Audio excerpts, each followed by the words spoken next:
had started to clear, and we were looking around keenly to make out our new surroundings. There wasn't immediately much to remark on. Would things return to exactly the way they had been before, as if there had never been any mist at all? We strained our eyes to look as far as we could into the distance. Suddenly Evie, the smallest of lambs, let out a squeaky, terrified cry. The sheep began to turn in the direction that she was facing, and then we saw a terrible shape was looming through the mist that still lingered beyond us. It was steadily approaching. Most of us were struck dumb with fear, but one little lamb was beside herself. It's going to eat to me! And it is all.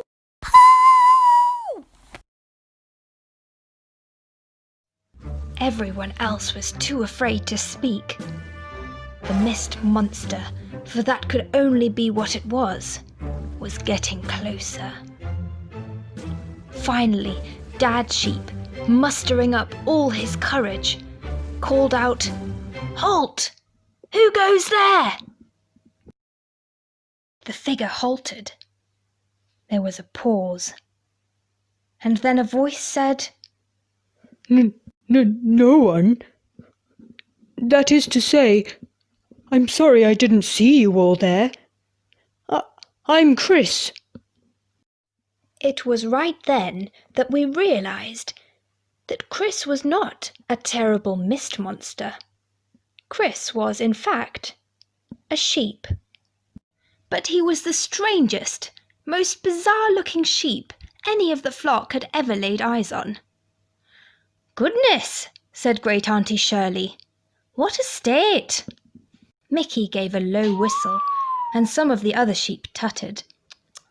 Evie was struck dumb for a few seconds, and then said, Wow! "Excuse me, but what happened to you?" asked Mia. "Nothing," said Chris. "Nothing as in... What do you mean by nothing?" "Well, I mean precisely that. Nothing has happened to me. Nothing has been happening to me for years now. I've just been stuck on this hillside, finding it harder and harder to move the more my fleece grows.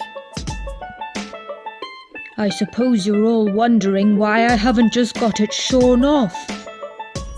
The thing is, it is restrictive, but it's also comfortable. I suppose I've just got used to it. I haven't had it shorn in years. And if you want to know the full truth, I sometimes worry that being shorn at this point would be far too difficult. The last sheep shearer that saw me ran away screaming." "Our Good Shepherd would shear you. He can do anything," said Mia.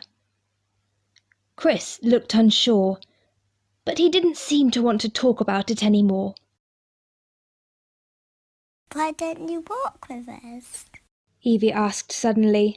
We can slow down. We can walk at a pace that suits you. And when the Good Shepherd comes, you can talk to him yourself. It was hard to tell under all his wool, but I thought that Chris smiled.